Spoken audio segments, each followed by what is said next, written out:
明けましておめでとうございます。奥山文也です。多摩川の支流の浅川に来ております。ここはですね、パンを巻くと鯉がいっぱい出てきますので、初釣りには簡単でもってこいです。ちょっと試しに釣ってみましょう。まずですね、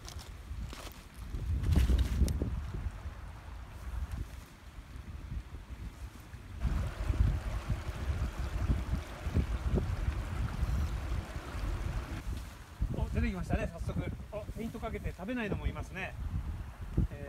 張り付きのパンが流れてくるのも知ってますからね、フェイントかけて食べないのもいますね。そこにこういうですね、パンそっくりのフライを使って釣るんです。これこそ究極のマッチ・ザ・ベイト言います。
抜けた。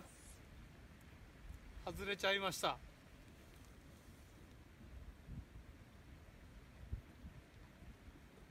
惜しいね、今のは。